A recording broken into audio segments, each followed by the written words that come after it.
Buenos días a todos y una vez más en el foro, al tiempo que dedicamos todos los años, como saben, el foro a un tema, este año a los retos de la globalización, también solemos dedicar todos los años a algunos temas monográficos y uno desde el primer año del foro ha sido los retos de la economía digital y de la digitalización. Hace unos años le dedicamos a los retos regulatorios que la digitalización implicaba. El año pasado tuvimos una muy interesante mesa redonda sobre los problemas y la problemática de la ciberseguridad en la sociedad actual.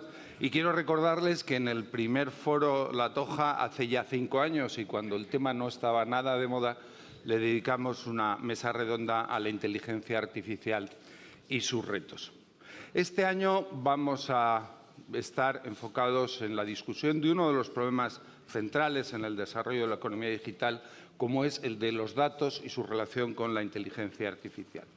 En ese talento que la prensa anglosajona de prestigio tiene para acuñar fórmulas de éxito, se ha dicho que los datos son el petróleo del siglo XXI. Y hay algo que es real de esta afirmación, o dos cosas son reales de esta afirmación. En primer lugar, los datos son el petróleo, pero igual que el petróleo, tener datos no sirve para nada si no eres capaz de extraer valor de esos datos. Igual que tener petróleo, si no puedes refinarlo, no te da ningún valor. Y en segundo lugar, si podemos comparar la revolución industrial con la revolución digital, es precisamente porque nos encontramos con una nueva materia sobre la que esa economía, la economía digital y el proceso de digitalización que desencadena se puede desarrollar, que son precisamente los datos. En este contexto, Europa, como en todos los temas digitales, quiere jugar fuerte y quiere jugar sobre todo a través de la fijación de las reglas del juego. Esa vocación de rule setter que tiene la Unión Europea en materia digital, evidentemente no podía dejar fuera de su ámbito de actuación todo lo que se refiere a la economía de los datos. Tenemos para hablar de esto un panel de lujo formado por 4 personas. La primera de ellas es Pilar del Castillo y tengo que empezar darle los buenos días a Pilar y diciendo que hemos tenido la desdicha de que Pilar se ha contagiado de COVID y, por tanto, pues no nos ha podido acompañar y va a conectarse desde Madrid. Y yo quiero, primero del todo, a Pilar agradecerte mucho tu esfuerzo y tu disposición. Pilar es bien conocida, miembro del Parlamento Europeo. Pilar ha sido ministra del Gobierno de España, ministra de Educación, ha sido presidenta del CIS, poco polémica, por cierto, y es catedrática de Ciencia Política en la Universidad Española. Pero, sobre todo, Pilar ha sido, desde que se incorporó al Parlamento Europeo, hace prácticamente 20 años, ha sido una persona de referencia en todo lo que tiene que ver con la regulación digital y de telecomunicaciones. Los que conocemos bien Bruselas sabemos que si hay un parlamentario de referencia en estos temas, pues Pilar es esa persona. Y Pilar ha sido, como no podía ser de otra manera, como en otras directivas o reglamentos importantes, ha sido la ponente en el reglamento de la Ley de Datos. El segundo de nuestros panelistas es Óscar García Maceiras. Óscar, desde noviembre del 21, es consejero delegado de Inditex, empresa líder mundial y bien conocida que no tengo que presentarles. Óscar es abogado del Estado, nadie es perfecto, y previamente ha tenido toda su trayectoria muy brillante en el mundo jurídico, con lo cual él también es un reto adaptarse lo ha hecho, pero lo ha hecho con un éxito extraordinario, porque mejorar el performance de Inditex no era nada fácil y cuando hemos visto los resultados de Inditex, pues la verdad es que El director de una tienda tiene que estar tomando decisiones continuamente y para ese proceso de toma de decisiones la información es clave. Uno de los proyectos que se ha desarrollado ya hace algún tiempo es que en esa idea de que los datos fluyan de una manera natural a lo largo de la compañía, A cada tienda le hemos asignado una tienda espejo, de tal manera que el director de nuestra tienda en tiempo real es capaz de analizar cuál es su top de ventas, qué está funcionando, cómo está funcionando, y en paralelo tiene esa tienda espejo, que es una tienda real, que no sabe qué tienda es, pero es una tienda que hemos asignado como la más cercana en función de la climatología, de la tipología del cliente, del tipo de producto que recibe, para que de alguna manera pueda tener un contraste de cómo está funcionando en otro espacio físico distinto y qué cosas se puedan mejorar. La información es clave también desde el punto de vista de las decisiones de distribución y de logística, ¿no? Decías que nosotros hemos intentado ser siempre pioneros en ese ámbito. Puedes tener el mejor producto, puedes tener las mejores tiendas, pero si no eres capaz de que ese producto llegue a las mejores tiendas y ponerla al servicio de los clientes cuando y como ellos quieren, pues verdaderamente tienes un problema. En resumen, la tecnología nos ha acompañado a lo largo de toda la vida de la empresa, desde el principio, con mayor o menor avance, mayor o menor sofisticación, siempre respondiendo al espíritu de inconformismo y de entender cuál es el paso adicional para tratar de seguir transformándonos y con ello seguir transformando a toda la industria. Y siendo también consciente de la necesidad de, por supuesto, un pleno respeto a lo que es el contexto, el marco normativo que rija en cada momento, y también que la tecnología debe ser una herramienta al servicio de nuestros equipos, ¿no? Nosotros, al final, la intuición y apelar a la emoción de nuestros clientes es al final el motor fundamental que nos ha traído hasta aquí. Hay una pregunta, Óscar, que no me resisto a hacerte. Es decir, Inditex y Zara ha sido un líder destacadísimo en la industria y ha sido un líder destacadísimo en el comercio tradicional, es decir, el comercio físico. Tú has dicho tenéis 6.000 tiendas, pero en los últimos años Inditex ha tenido una transformación radical hacia el comercio online. Yo creo que de las empresas del sector, la que mejor ha hecho esa transformación de los canales tradicionales al canal online. ¿Cómo ha sido eso posible y qué tal es la convivencia entre el canal físico y el canal online? Porque siempre ha habido un paradigma en estas transformaciones y es que el canal online canibalizaba al canal físico y, por tanto, que era muy difícil mantener una estructura de canal físico muy competitiva y a la vez desarrollar el comercio electrónico. Y yo creo que lo que habéis demostrado vosotros es que es posible tener excelencia en los dos ámbitos. ¿Cómo ha sido ese proceso? Bueno, diría que una primera idea relevante es que es una muestra de ese carácter de inconformismo que siempre nos ha caracterizado y que es uno de los elementos fundamentales de la aproximación que hacemos cada día. Hay que tener presente que durante los años 2000 fueron unos años de un enorme éxito de la empresa. Pues se hizo la salida a bolsa y hubo unos cuantos años, y hay gente aquí presente en el público que lo vivió en primera persona, donde se abrían más de una, más de dos y más de 3 tiendas cada día durante varios años seguidos. En ese momento, la empresa fue capaz de tener la mente suficientemente abierta para que, a pesar de ese enorme éxito de la tienda física, ser conscientes de que estaba llegando a nuestras vidas el comercio electrónico, que podía ser un reto y podía ser a la vez una oportunidad. La aproximación actual, nosotros tenemos un modelo plenamente integrado. Nosotros lo que consideramos es que no es posible ya explicar la fortaleza de nuestras ventas en tienda física sin tener en cuenta pues, todo el conjunto de personas que nos siguen en redes sociales, las más de 6.000 millones de visitas que recibimos anualmente a nuestras plataformas online y al mismo tiempo no es posible explicar la fortaleza de nuestro negocio online sin tener presente el soporte que para ese negocio online supone las tiendas físicas. Para que os hagáis una idea, a día de hoy 2/3 de las devoluciones de las compras online que se realizan en todo el mundo se realizan en nuestras tiendas y 1/3 de todas las compras online que se realizan en el mundo, en nuestro grupo, se recogen en nuestras tiendas. Con lo cual, el soporte logístico y operativo que suponen nuestras tiendas para el negocio online es clave. Nosotros tenemos un stock integrado único, es decir, cualquier persona que a día de hoy esté comprando desde su teléfono móvil a través de nuestras plataformas online, es posible que reciba su compra procedente de un almacén online o procedente del almacén de una tienda física, en función de lo que resulte más eficiente y que preste un mejor servicio a nuestros clientes.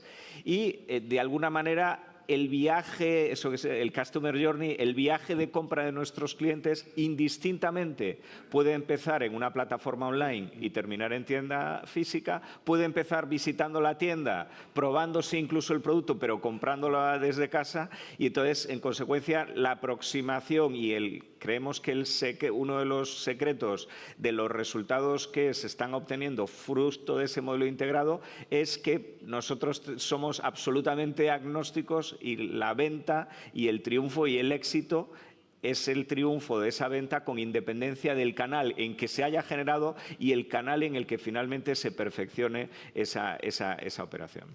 Muchas gracias, Óscar.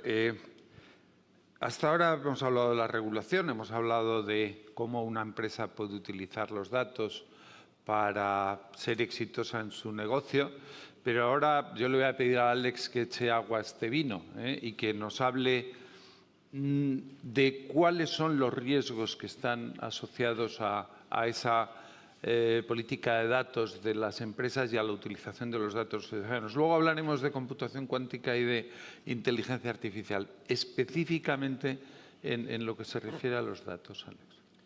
Muy bien, buenos días y de nuevo gracias, Carlos, por esta invitación. Para mí es un honor estar hoy aquí con ustedes. Yo creo que tanto Pilar como Óscar han explicado muy bien cómo vivimos en una sociedad digital en la que los datos forman parte casi física de lo que hacemos.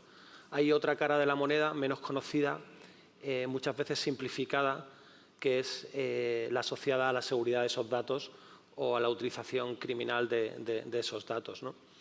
En general, el mundo de los hackers o del deep y dark web se asocia mucho a una idea de unos chicos jóvenes con una capucha en un garaje rompiendo cosas, accediendo a sistemas, ¿no? Y esto es una idea preconcebida bastante peligrosa en la medida en que esa industria es una industria extraordinariamente sofisticada. Estamos hablando de que hay fundamentalmente, a grandes rasgos, tres tipos de actores. Actores estatales que fundamentalmente ponen sus equipos militares a trabajar para hackear compañías con el objetivo fundamentalmente de extraer información y propiedad intelectual. Hay actores criminales que buscan fundamentalmente obtener un rédito económico a través de la penetración fundamentalmente de compañías o estados y exfiltración de la data. Y hay crecientemente actores activistas, hackactivistas, que fundamentalmente utilizan también las mismas técnicas, las tácticas y los procedimientos de los hackers para lograr hacer avanzar su agenda, muchas veces de carácter social o político. Para que se hagan una idea, en el mundo oscuro, por así decirlo, en la Deep Dark Web, se transaccionaron el año pasado ventas de más de 100 billones de documentos que habían sido exfiltrados de compañías y de estados.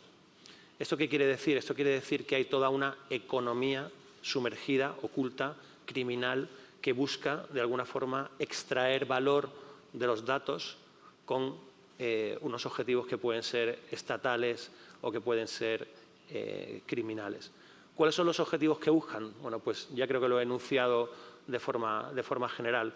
Buscan extraer propiedad intelectual, buscan un rédito económico, actuaciones de carácter criminal, y buscan también mover una agenda política o social, en el caso de los hackactivistas. En el caso de los hackactivistas, también de los estados, vemos crecientemente como la data que es transaccionada en Deep y Dark Web es utilizada, por ejemplo, para influenciar en campañas electorales o para influenciar sobre la reputación de compañías. Ya es posible, con unos presupuestos relativamente reducidos, alquilar todos esos servicios. Un elemento que tampoco es muy conocido es que la sofisticación de las redes criminales permiten a los actores no necesariamente tener el conocimiento o incluso los instrumentos para realizar el ataque, simplemente los alquilan, ¿no? Por ejemplo, un tipo de ataque bastante popular, que es el de ransomware, que todos ustedes conocerán. Básicamente entrar en una compañía, bloquear sus sistemas, encriptarlos y pedir un rescate a cambio de la llave que permite abrir esa información. Es una industria que mueve billones de dólares a nivel mundial cada año. Es una industria que está perfectamente organizada.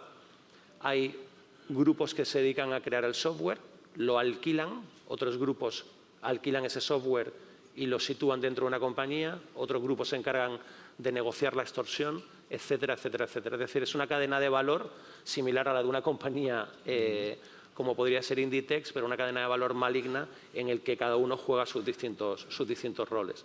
Es decir, estamos hablando que toda esta economía que se basa en los datos tiene otra cara, que es toda una economía criminal que utiliza esos datos para lograr sus propósitos y sus objetivos, ¿no?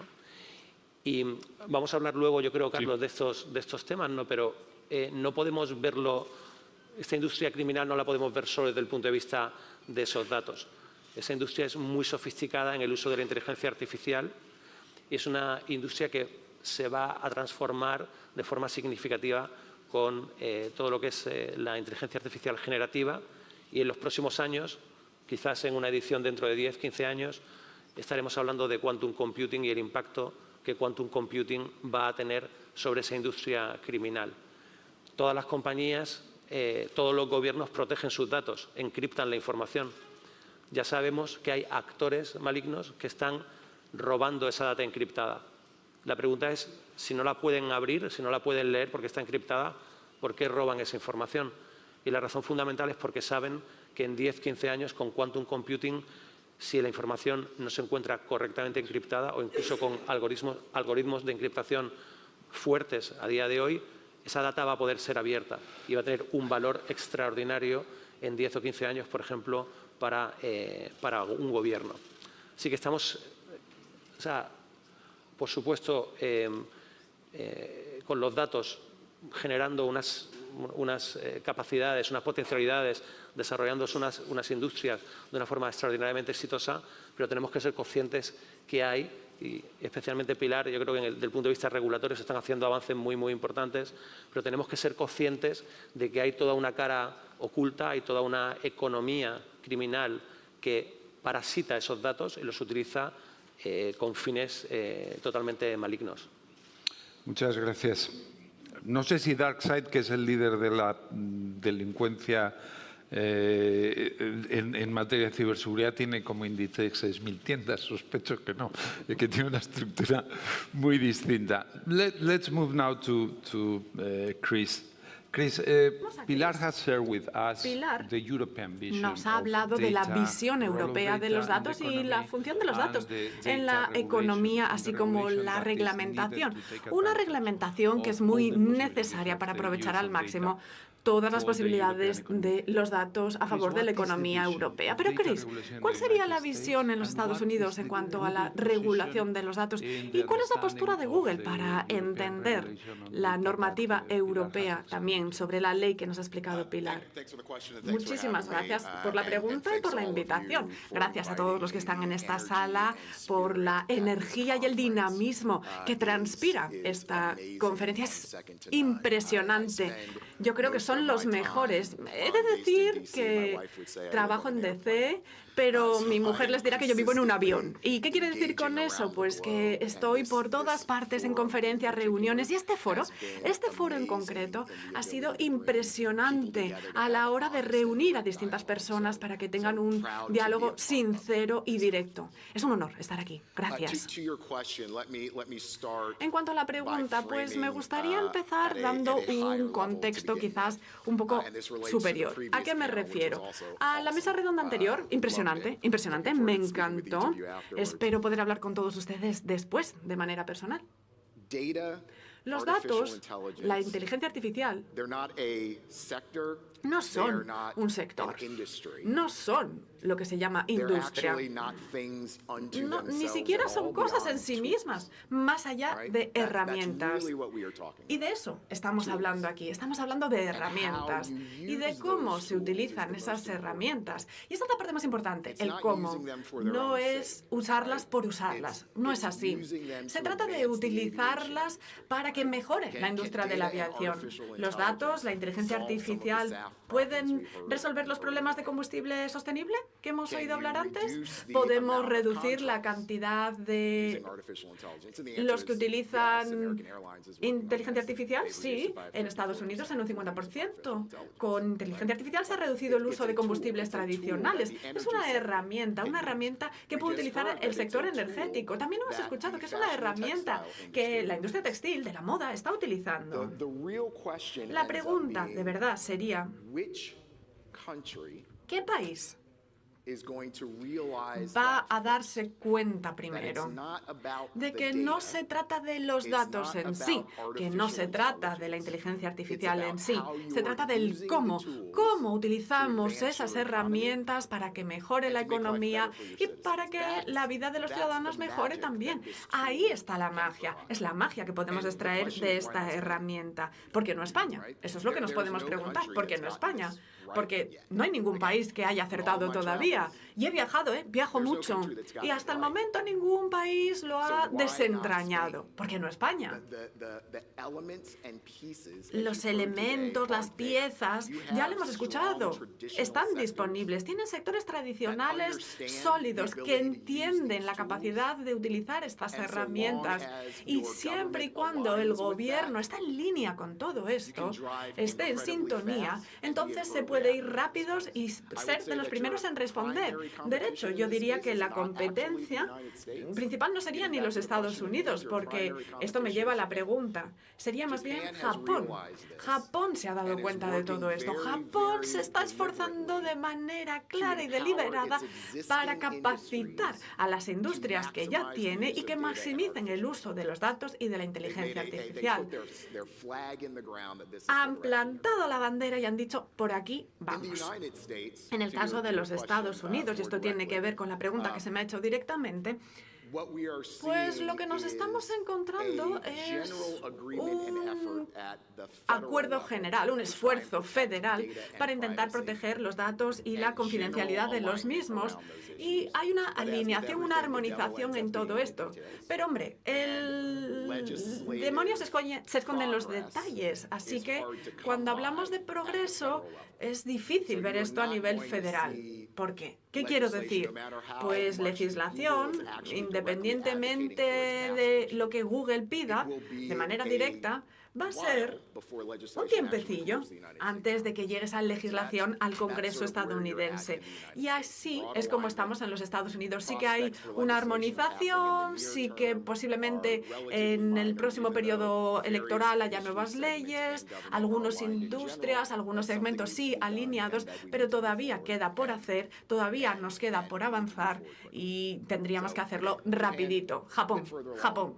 Son los que más listos están para saltar. Y lo que nos estamos encontrando, yo creo, en Europa, sería ese marco. Hemos oído hablar del marco, se ha hablado de ese marco en cuanto a la ley de datos, que serían los guardarraíles, los pasamanos para ir acelerando. Supongo que el desafío es el mismo cuando hablamos de reglamentación en cualquier lugar del mundo. Claridad y coherencia respecto a las leyes ya existentes. Eso supone que tenemos que asegurarnos de que con las industrias dejamos claro que forma parte el Internet de las cosas, si está cubierto, todo, qué parte, y cómo esta norma, cómo esta ley tiene que ver con la ley de privacidad, con el reglamento de protección de datos. Entender todo esto, desentrañar todo esto es muy importante para ser capaces de acelerar e ir más rápido. Ahora, volvamos al caso de España, porque yo creo que justo ayer, Su Majestad empezó mencionándolo y lo hemos escuchado hoy también, el equilibrio, la capacidad para hallar un equilibrio Tanto riesgo como oportunidad se desprenden de ello. Pero hay que hacerlo de manera internacional, mundial, que se armonice todo con otros países. Esto es fundamental. Y España está en muy buena posición para poder hacerlo en toda Europa. Alguien en el continente tiene que ser el abanderado. Y España no solo llega a Estados Unidos, llega a Latinoamérica, llega a otros lugares y puede ser el puente que permita la armonización en torno a los datos y en cuanto a la inteligencia artificial, pero siempre centrado en los usos, en el cómo ayuda a las personas, cómo ayuda a los sectores e industrias a crecer. Ya sé que soy el de tecnología y les puede sonar un poco raro, que también tengo que decir que en Google espero que no me despidan, pero oye, es que es la verdad, es que es así.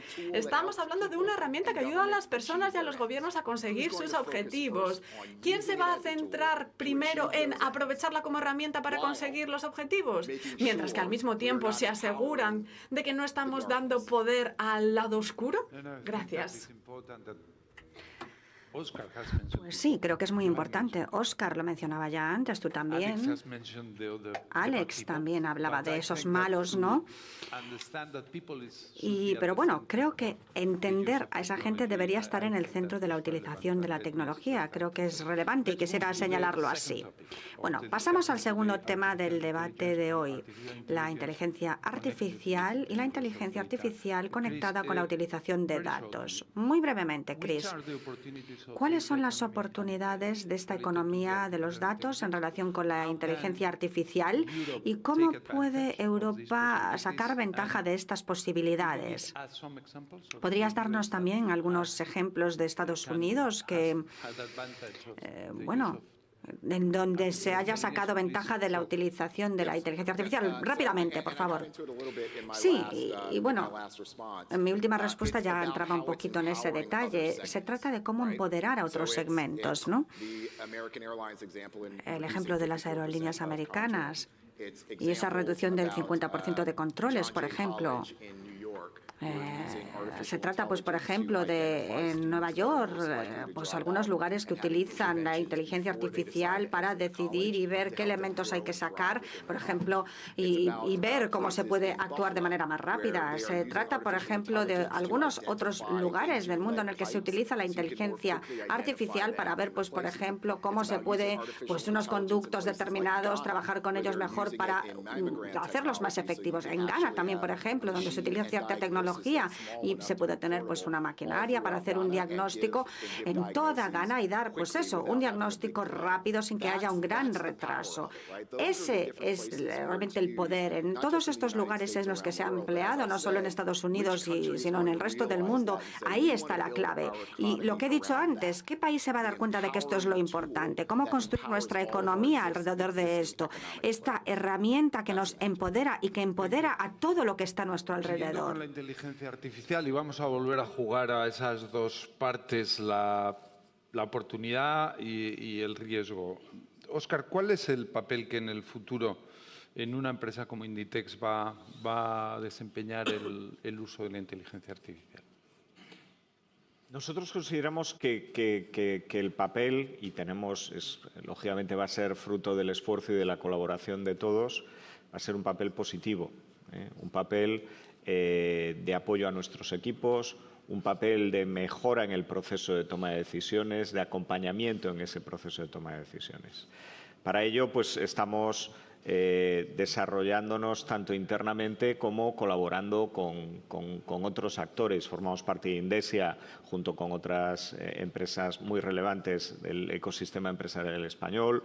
Colaboramos con instituciones académicas como el MIT. Tenemos una aproximación a la tecnología, que es nuestro IOP, nuestra Inditex Open Platform, que de alguna manera ha transitado de, pues, end-to-end, proveedores muy sólidos, muy establecidos, que te prestan el conjunto de los servicios, a algo mucho más selectivo, identificando qué empresa concreta, qué colaborador o qué desarrollo interno es el que se ajusta mejor a una necesidad, y eso nos lleva a colaborar desde grandísimas empresas como puede ser Google o Microsoft hasta pequeñas startups.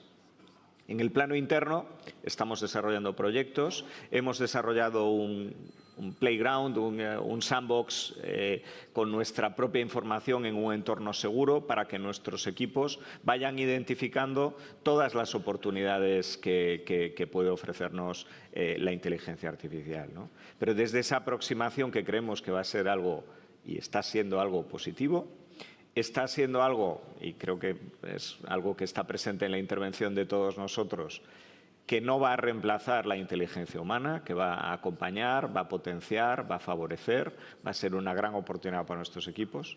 Una aproximación ética, lógicamente nosotros somos conscientes de todo el conjunto de debates, de discusiones, los principios del grupo de expertos, de la Comisión Europea, etcétera, etcétera, para tratar de marcar, de establecer un contexto, un marco que sea ético, lo que pues en gallego denominaríamos hacer las cosas con sentidiño, ¿no? Es decir, al final las cosas tienen que hacerse con el cuidado razonable para que lo que es algo positivo no se convierta en un riesgo o en una amenaza que probablemente ahora nos describirán, ¿no? Creemos, en definitiva, que es una gran oportunidad, de mejora. Estamos trabajando muy activamente en ello, impulsando que nuestros equipos se vayan acostumbrando al desarrollo de proyectos, al desarrollo de iniciativas, sin perder de vista esa aproximación, ese enfoque tanto de apoyo a las personas como, en segundo lugar, del necesario componente ético. Muchas gracias, Óscar. Me gustaría saber cómo han traducido nuestras intérpretes a Cris lo de sentidiño, ¿eh? Porque no lo habrán tenido muy fácil. Oportunidades de inteligencia artificial. Ha dicho Óscar que están haciendo un sandbox, Alex, en un entorno seguro. ¿Es esto posible en el mundo de la inteligencia artificial? Porque tú, claro, nos has dicho, cuidado que la computación cuántica la usan los gobiernos, la computación cuántica la van a usar las empresas, pero la computación cuántica la van a usar también los cibercriminales, que, como tú has dicho, son extraordinariamente sofisticados. ¿Cuál es el límite de la seguridad en el uso de la inteligencia artificial y cómo nos defendemos de esos riesgos? Si podemos. Me ha gustado mucho cómo ha enmarcado, cómo se ha enmarcado el uso de la inteligencia artificial, de los datos, como una herramienta, ¿no? El principal desafío que yo creo que tenemos de considerar este tipo de tecnologías como herramientas es el uso dual, ¿no? el dual use de estas tecnologías.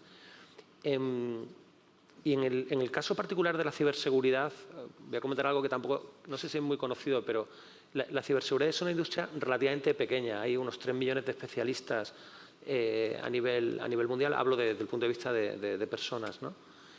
Y hay distintas estimaciones sobre cuántos recursos necesitaríamos para hacer una protección correcta de todos los assets digitales que hay en el mundo, al menos en el mundo occidental.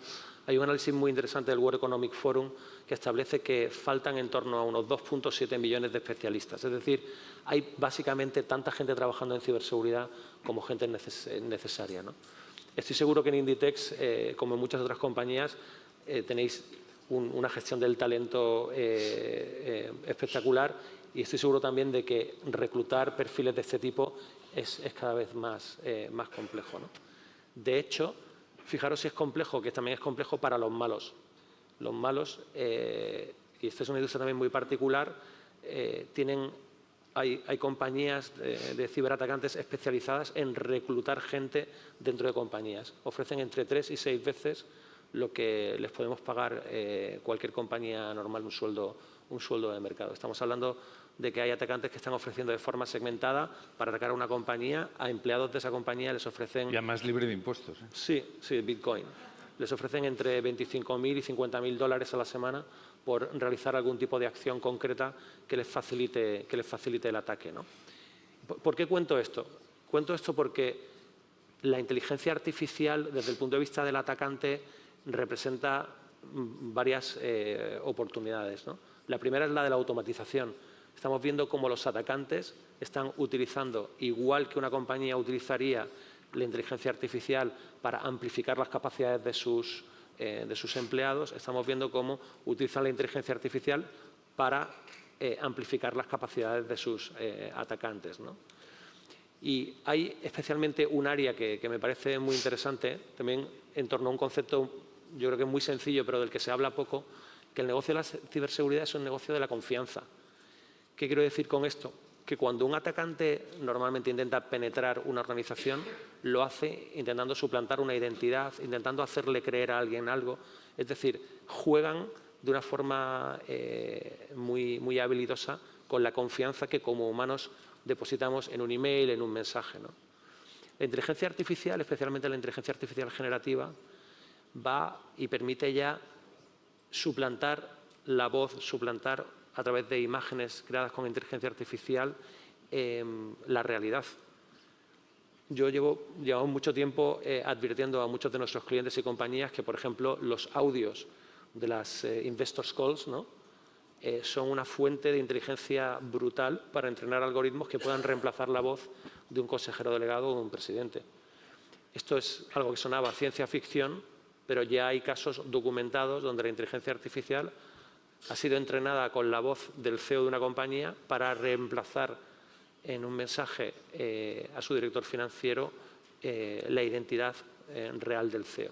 Es decir, vemos cómo los atacantes van a utilizar de la misma forma que las compañías la inteligencia artificial para aumentar su capacidad de automatizar sus actividades malignas, pero vemos también una creciente área, ¿no?, de suplantación de identidad digital, voz e imagen, que también va a tener un impacto importante en términos de seguridad, ¿no? Y especialmente en uno de los tres ejemplos que puse antes, ¿no? Antes puse el ejemplo de los atacantes extrayendo información o propiedad intelectual, fundamentalmente estados, extrayendo información o vendiéndola con un propósito criminal, económico, pero también hablé de la capacidad que tienen crecientemente grupos hacktivistas, estados, de manipular a la opinión pública. Vemos que la inteligencia artificial generativa va a tener un impacto y van a incrementar significativamente la sofisticación de los ataques que nuestras poblaciones, que los ciudadanos van a recibir, y va a ser más fácil y más efectivo manipular la opinión pública a escala, lo cual supone un desafío para los gobiernos, pero también creo que para las compañías, porque históricamente siempre hemos visto que algo que los estados utilizan para atacar a otros estados termina cayendo siempre en manos de los criminales que lo utilizan con fines económicos, ¿no? Así que el panorama desde el punto de vista de ese uso dual de la inteligencia artificial combinada con los datos es también extraordinariamente complejo, interesante, y creo que desde el punto de vista regulatorio, comentando un poco en línea con lo que hablaba Pilar, creo que vamos un pelín por detrás en algunos aspectos, ¿no? Por ejemplo, no hay todavía una regulación clara sobre todos los temas relativos a pagos de ransomware, por ejemplo. Tampoco existe una regulación 100% clara sobre qué posible uso van a poder tener todo lo que es law enforcement, ¿no?, fuerzas y cuerpos de seguridad del Estado de estas tecnologías. Y yo creo que ahí hay también una necesidad de arrojar un poco de luz y de debatir sobre esos temas que van a ser, en mi opinión, riesgos existenciales para las compañías y los estados. Muy bien. Bueno, Óscar, ya sabes, en el próximo Investors Day que tienes que tener mucho cuidado con el uso de eso. Hemos hablado de inteligencia artificial, de los beneficios que supone, de las posibilidades que Chris nos ha mencionado, del futuro de la inteligencia artificial aplicado a la actividad de las empresas líderes y de los riesgos. Y ahora me gustaría preguntarle a Pilar, es decir, ¿cómo le ponemos el cascabel regulatorio a este gato? ¿Cómo la Unión Europea, que tiene una estrategia digital consistente, cómo crees tú que en los próximos va a afrontar y cómo la regulación de la inteligencia artificial en el entorno europeo? Sí, pues vamos a ver. Yo quería empezar diciendo, en relación a lo que Chris Turner señalaba sobre que no se trata nada más que de instrumentos, los datos y las tecnologías digitales, en este caso la inteligencia artificial, y que realmente lo que está en el centro son las personas, son los individuos. Esto es algo indiscutible, es algo que está permanentemente en todo lo que afronta desde el punto de vista regulatorio en la Unión Europea, yo diría que casi por encima de lo que se hace en ese sentido en otras áreas, en otros países o en otras zonas del mundo. La ubicación de la persona en la centralidad de toda la regulación que se hace en la Unión Europea en materia digital es incuestionable. Se parte de ahí siempre, en cualquier exposición de motivos, se parte de ahí y en cualquier desarrollo luego de esa norma se ve reflejado continuamente. Eso que, bueno, yo creo que eso es de todos conocidos, pero como se hablaba de algunos países y no exactamente la Unión Europea, yo creo que es bueno mencionarlo. Ahí siempre hay una tensión con la regulación, que es la innovación y la regulación. Eso está permanentemente en el debate. Yo, por los sectores, por las áreas en las que trabajo, tanto esta como la de energía, cada vez que tengo reuniones con empresas europeas y no europeas de todo tipo en estos sectores, siempre está presente la preocupación por el daño que se puede hacer a la innovación, por las limitaciones que se pueden introducir y, por otro lado, pues por la necesidad de regularlo. Yo creo que ahí hay que tener una percepción muy, muy fina, muy atinada, para que efectivamente se pueda combinar regulación con campo abierto para la innovación, porque si no, pues estaríamos en una situación que además no se podría resolver si no es intentándolo así, porque no se le pueden poner puertas al campo y al campo de la innovación tampoco. Y luego otra cosa que quería decir, es decir, yo creo que tanto en la Unión Europea como en cualquier otro país o cualquier otra área geográfico-política, hay que huir de las narrativas proteccionistas. La narrativa proteccionista que a veces en la Unión Europea ha tenido una cierta expresión, yo creo que es una enorme equivocación. Estamos en un sistema de economías abiertas, de libre mercado. Las sociedades occidentales en esto tenemos una huella, una marca indeleble y tiene que seguir siendo así. Y en el caso, por ejemplo, de la Unión Europea, yo creo que todas estas regulaciones que se están haciendo se tienen que ver como un reforzamiento de tu autonomía estratégica, pero porque tienes más capacidad de competir, porque tienes más capacidad de competir en una economía global abierta, en sociedades abiertas. Yo creo que esto nunca hay que olvidarlo, porque si no sería también una gran equivocación. En este sentido, siguiendo realmente con la pregunta, porque he hecho esta entrada para que no nos confundamos ni proteccionismo, sociedades y economías abiertas y la persona en el centro de la regulación. Lo que ha hecho hasta ahora, básicamente, la Unión Europea en materia de inteligencia artificial es todavía una propuesta legislativa, un reglamento sobre inteligencia artificial, está todavía negociándose.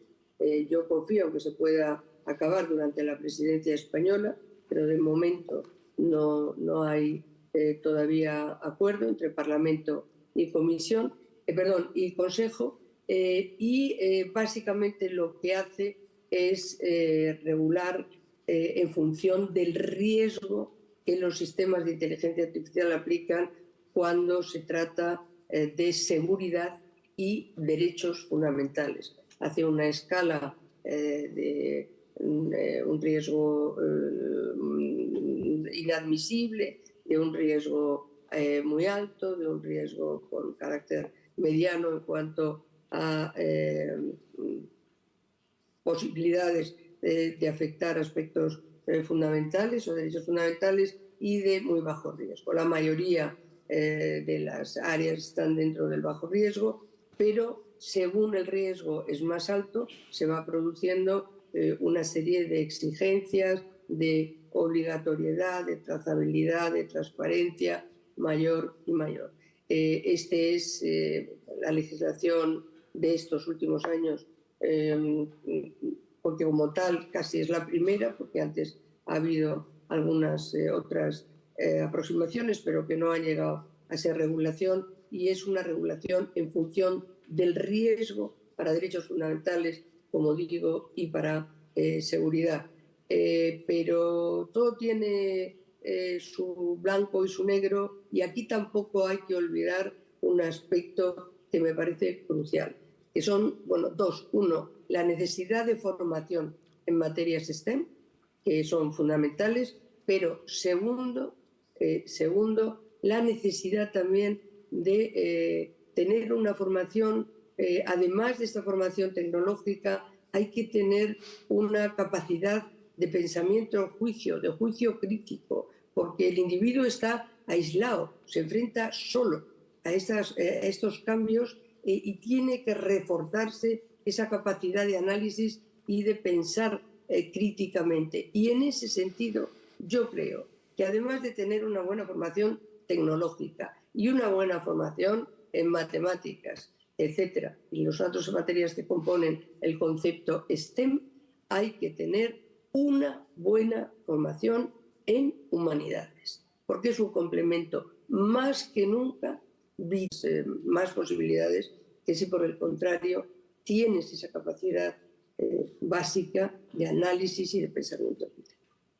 Muchas gracias, Pilar. So, I think that we have almost finished, but I would like to... Bueno, creo que estamos ya casi en el final, pero me gustaría simplemente hacer una preguntita rápida de 1 minuto para cada uno de vosotros sobre el mismo tema. Para Chris, ¿cómo ves el futuro de Europa y de la economía europea en este desarrollo digital y en esa economía digital? Pues el futuro de cara a los próximos 10 años. Rápidamente. Bueno, sí, creo que esto es un punto de inflexión y que todo vaya bien, armonizando con otros países, eso nos va a permitir que haya más oportunidades para, bueno, pues tanto aquellas empresas que miran de cara al futuro, pero sobre todo las industrias ya establecidas en Europa y su capacidad de, bueno, estar ahí, aumentar su competitividad. Eso va a ser clave si se hacen las cosas bien en este momento. Puede ir a la izquierda o a la derecha, mucho depende de cómo nos armonicemos con otros países, pero las empresas europeas están en desventaja por la regulación en comparación con sus competidores en el resto del mundo. Así que es un punto de inflexión. Desde el punto de vista del dark side tenemos la gran ventaja de que es el salvaje oeste, con lo cual no hay regulación. Vamos a estar bastante condicionados en los próximos años sobre la evolución de los actores. En mi opinión, creo que en nuestro sector se llama bad actors, ¿no? Los actores criminales. Y en mi opinión, los próximos 10 años van a ser 10 años, y no hemos hablado mucho porque no hemos tenido tiempo, pero van a ser 10 años donde la geopolítica lo va a dominar todo. Hemos vivido y venimos de los felices 90, donde la economía dirigía la política. Vamos a un mundo donde la política, la geopolítica, va a dirigir la economía, y en ese sentido, en nuestra industria, lo que hagan actores estatales como China, Rusia, Irán, Corea del Norte en el mundo ciber va a ser fundamental, va a dar forma a las amenazas a las que nos vamos a enfrentar como empresarios y también como ciudadanos. Así que yo creo que si quieren saber qué va a ocurrir o qué está ocurriendo, miren atentamente qué están haciendo los estados o estos estados en este espacio, porque van a ser 10 años extraordinariamente interesantes. Chris y Pilar nos han explicado cómo ven el futuro de Europa, Alex también, y ahora ya que está esto haciendo así flash a todo tipo de color, te toca a ti cerrar, Óscar, brevísimamente. nos han dicho cómo ven el futuro de Europa como continente, como economía en general. Mi pregunta para ti es más específica. ¿Las empresas europeas van a ser capaces de liderar la transformación digital y su posición de liderazgo en la economía digital del futuro? En la actualidad, Europa cuenta ya con empresas líderes en muchos sectores y yo creo que la transformación, el camino de transformación que está teniendo Europa, una transformación digital, transformación sostenible, es una enorme oportunidad para esas empresas para seguir reforzando su posición. Hay algo adicional muy importante que subyace en esa transformación digital y sostenible y que no debemos perder, que son unos valores comunes, una tradición, una historia de construcción conjunta, ¿no? Con lo cual, amenazas, retos por delante muchísimos, pero creo que debemos mirar el futuro con optimismo y que puede ser una enorme oportunidad de fortalecimiento de las empresas europeas y su liderazgo a nivel global. Muchas gracias. Bueno, antes de que esto pase del estado que está ahora el estado líquido sólido explote, pues vamos a acabar de ya nuestra mesa redonda. Quiero daros las gracias a los tres por las aportaciones que habéis hecho, que han sido muy brillantes, y muy especialmente a Pilar, porque pese a estar como está, pues ha hecho el grandísimo esfuerzo de estar con nosotros y de explicarnos, como ella siempre lo hace, con brillantez, cuál es la política y la regulación de la Unión Europea en materia digital. O sea que muchas gracias, Pilar, por tu esfuerzo y gracias a todos por vuestra aportación.